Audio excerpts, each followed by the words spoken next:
Frank Congilose. I'm the managing partner here at CNA Financial Group, and this is our half-year update. It's my pleasure today to have Mike Trudel with us, director over at BlackRock. And Mike, it's always a pleasure to have you with us. You always give great insights on what BlackRock is seeing, what you're seeing, and things of that nature. So welcome. It's good to have you with us. Frank, thanks so much for having me back. Always a pleasure. Great to see you. So here we are. We just got through July 4th for the most part, Yeah. and we're kind of looking. It's like you and I were just saying a minute ago. It's like, boy, it's like just flying by now. Kids came out of school, and all of a sudden it's like we're moving right along. So having said that, maybe if we just reflect on first half of the year, looked like a pretty strong first half as it relates to stocks. Yeah. What did you see from the BlackRock side, and how have you seen it? I would say by many measures it was a great first half. As we sit here year to date, the S&P's up roughly 10%. Fixed income's had a little bit of a harder time. It's basically flat. We had some turbulence in March when the hostilities picked up in the Middle East, but we had an unbelievable April and May. So much so that the second quarter of 2026 was the best year for stocks. It was the best quarter for stocks in 2020, and that was during the pandemic. Wow. Right, and coming out of the pandemic. So that says a lot. It does say a lot. And so, especially since we've had two good years the past 2 years, right? So I think what that highlights is still a lot of excitement about artificial intelligence, the investment in AI, and all the permutations that'll follow from that. We've seen that's where a lot of the gains were concentrated in hardware, semiconductors. Those were the things that actually did the best. Ironically, it wasn't some of the big cap names that had led the way the prior couple of years. In other words, the Mag 7. Some of those stocks finished the first half of the year either flat or slightly down in an up market. And there's some reasons for that. Maybe if we have time, we can get into that. But I would say for most investors, on the whole, first half of the year was very, very good. So it sounds like, we went from the Mag 7 to, you look at the S&P 500, there's another 493 companies that all of a sudden it seems like, they're now catching up and they're, starting to provide a little bit more broader lift. I would say that we are starting to see the earnings broaden. Some of that is some of them are adopting AI, and as they do that, it's driving their costs down. So while their revenues are increasing, their profits are actually increasing faster than the revenues. And so what that tells us is they're saving on the expense side. In terms of the big winners, as I alluded to earlier, it's really been the stocks where the Mag 7 has been spending money. And so these are a lot of we talk about AI build out and big data. So all the spending that goes into everything that supports that, whether it's hardware, whether it's semiconductors, whether it's some of the infrastructure and construction names, some of the cooling companies, as the data centers get built out, those have been some of the real winners, and they have been very strong. But I agree with you. In general, we have seen a broadening out outside just a handful of those Mag 7 companies. And for the market as a whole, I think that's a healthy thing. And it's interesting, because you and I both know that earnings are what drives, the price of stocks. And it seems like from an earnings standpoint that the markets have been hitting or their numbers pretty consistently. We have seen earnings strength. In my career, I've been doing this over 30 years. It's the strongest earnings growth we've seen in my lifetime. And we're looking for second quarter earnings to grow by about 22%.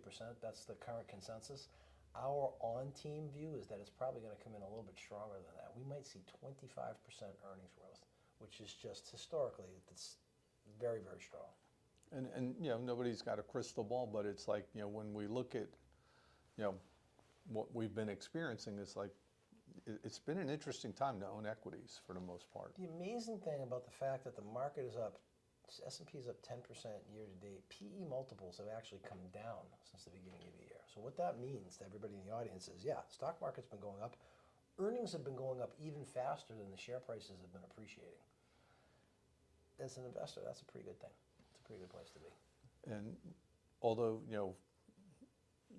prices don't just go up, and so forth, if we were to look at some of the things going on today on the horizon, are there certain things that give any concern, where there could be a little, we get some volatility here and there, because it's never a straight line up. There's always some volatility, like, we're back in Iran, with dealing with issues there. Yep. There's always something going on. There's concern over AI and the future of some jobs.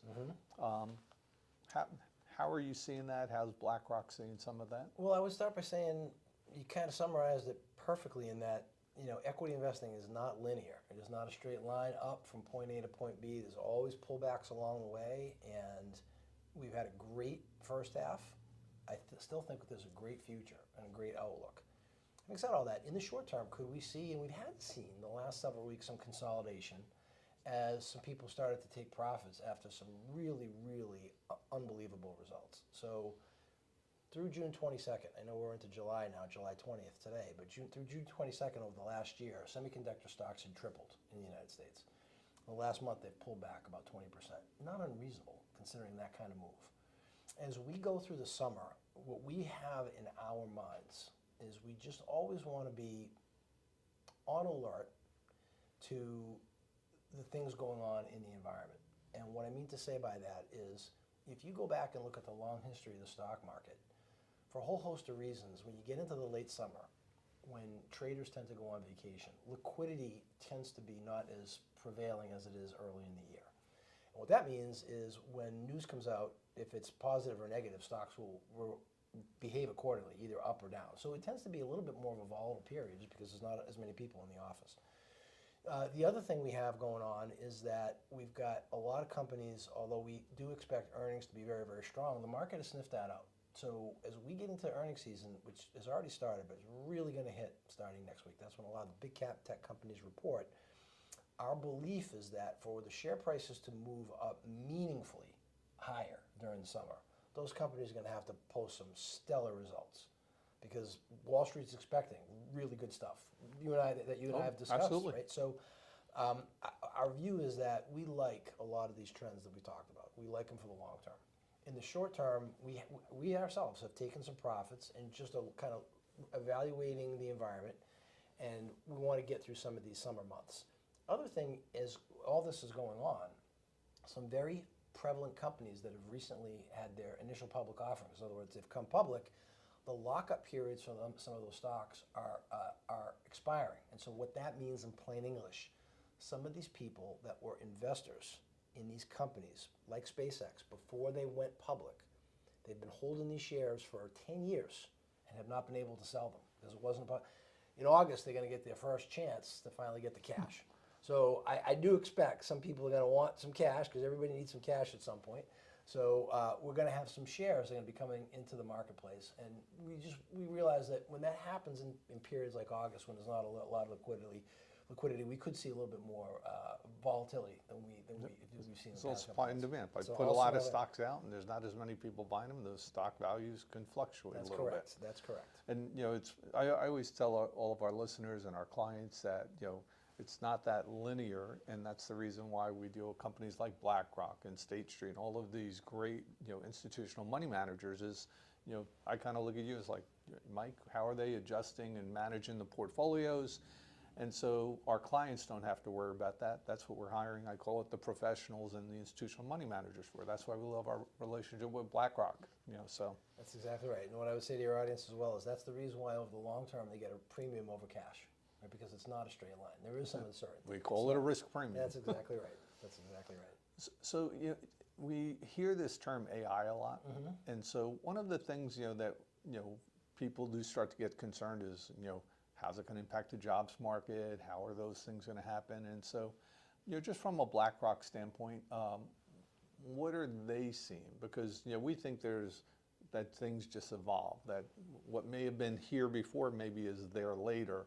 And how just things evolve and how new opportunities create, as other ones may, be not as, relevant. So I would say AI is going to have impacts in a lot of areas. So for investors, we think long term, it's going to provide some really stellar return opportunities.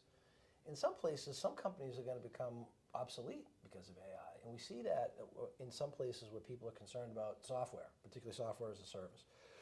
Because people that buy from software vendors can use AI and save on cost. So we need to be alert to that. AI, in our view, also is going to have impacts on the global labor market.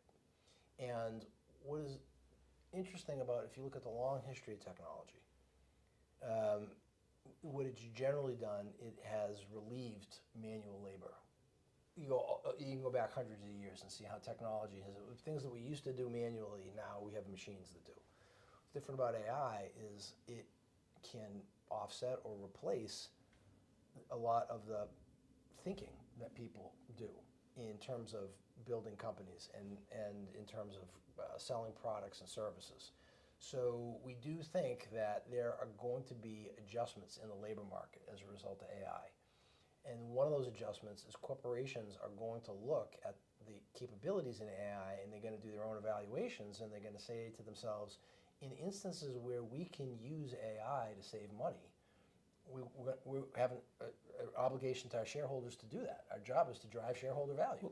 Well, so on the equity side or stock side, it improves corporate profits, so it's good for stocks and it's good for the markets, yes, shareholders. Exactly. But for some people that work at those companies, could be a little bit more disruptive. I think that's correct. I think that's the way we would describe it, and we see it in some of the numbers, and we see it particularly in the relative difficulty that younger people coming out of college are having getting their first job relative to people that are in the workforce and already have a job. And where we're also seeing it is in certain segments of the economy where we're actually seeing job contraction in the tech sector itself. That's where AI has been most pervasive in replacing people, is actually in its own sector, but also in finance, also in insurance. We're seeing the number of jobs destroyed actually increase. And so on that hand, that's where some jobs are going away. On the other hand, in other parts of the economy, healthcare, leisure and hospitality, there's still incredible need for service workers in those places, and those are places where it's very hard for AI. Well, the same thing on the trades. That's exactly right. When you talk about, That's exactly right. So a year ago, try to get an electrician or a plumber. It's like, not that it's changed yet, but it evolves into different industries. So they're not doing ABC anymore, they're doing XYZ. So the labor market is going to evolve. It's going to evolve. It is evolving. And so we're going to see the jobs that require real human interaction and real human input. It's just going to be harder for AI to replace those kinds of jobs. And that's what we think people are going to go to when they want to go to work. Very good. It's great insight. Sure. And so we'll end with this, which is, you turn on the news, you're catching what's going on in the Middle East and everything else, so oil prices and so forth. When BlackRock, and all the, I call it the financial gurus are looking at it, things that are going on, long-term effect as to how does that play out? Do they see it as a couple of months of disruption perhaps, or do they see it as a bigger concern long-term? Oh my gosh, is it the R word, or is there a recession? Because you'll have people that are asking, I know how we feel, which is we feel that, kind of not an issue, but, what's the views that you're hearing? What's the views that, you're seeing at BlackRock? And again, we don't have a crystal ball, but always great to hear the insights. Yeah, I would say that we've actually been surprised that the market has handled the hostility as well as it has. Like, we're sitting here this morning and oil is roughly $89 a barrel. Going down memory lane, people may not remember this, but they can go back and look it up. In 2008, just before the financial crisis, oil hit $140 a barrel. And that was in 2008 dollars. We're sitting here in 2026 and the dollar's worth a lot less than it was in 2000. Right. So what I'm trying to say to you guys is, yes, oil has gone from the low 60s to almost $90 a barrel. That's a pretty big move. It's a 50% move. But it's not anywhere near its highs in real terms where it's been in the past 25 years. And our view on the issues in the Middle East is, yes, it's dislocating, it's disconcerting. We lost a couple American service members earlier this weekend, and obviously not good news. The longer term view that we have is that oil supplies around the world are increasing. They're going to be increasing in Latin America. They're increasing in North America. And interestingly, we think over the long term, they're going to increase in the Middle East. The United Arab Emirates announced back in April that they were leaving OPEC. This is massive news because they are the third largest producer of oil in OPEC. So what that means in plain English is, after the war, the hostilities in the Middle East ultimately come to an end. What people are going to wake up to the fact is OPEC is going to have less leverage after the war with Iran than it had previously too. And even the last 20 years, OPEC's influence has been waning as non-OPEC oil resources have grown around the world. In the United States, which is the world's largest oil producer. We went from being, an importer to an exporter. And a huge exporter of natural gas, liquefied natural gas, which is increasing. So our view for the energy markets long term is actually pretty healthy from the standpoint is we don't think it's going to be something that is going to be causing massive disruption or inflation in the economy. In the short term, yes, obviously, because of some of the choke points around the Strait of Hormuz, it can be. But longer term, we're actually okay. Very good. Any other insights of perhaps that we should share with anybody that we didn't touch on that perhaps I missed? No, I would say, again, it's been a great first half of the year. We are expecting some shares to come public, and we are entering into a period where liquidity tends to be a little bit harder to come by. But our long-term view for the U.S. economy and the earnings environment remains very, very strong. It's a very good backdrop. And I would say one thing we didn't talk about is the Fed. We don't think the Fed's going to be raising rates. Probably going to take some time before the Fed goes back to resuming rates. But if we've got the earnings growth in the background that we have right now, without the Fed raising interest rates, historically speaking, it's been a pretty good environment for investors longer term. So we like it. And I know that, it was interesting because I know Rick Reeder was one of those that contended for the, one of the Fed positions there. I remember seeing him on the Wall Street Journal and so forth. And I heard some perspectives on that. And, with the new Fed chair and so forth, it seems like the markets have, accepted him pretty comfortably, as far as, who he is and what he's doing. I think Kevin Warsh has a lot of credibility. I think coming in, people knew that he was a serious guy, spent a lot of years at the Fed, knows how the institution works. And what Rick was encouraged about in the interview process was he and Kevin highlighted the fact that with the advent of AI, the Fed now starts to need to think about the impact of what AI is going to do on the labor market before the data hits. Right? We can see it coming. Right? We want to make sure that monetary policy is evolving as the market is changing, rather than just rear view mirror looking at what the latest inflation print was. It's a great insight. Yeah. So, Mike, always a pleasure. Thank you for being with us today. For our clients, our friends, we enjoy our time together. We look forward to seeing you at the next update. Thank you and have a great week.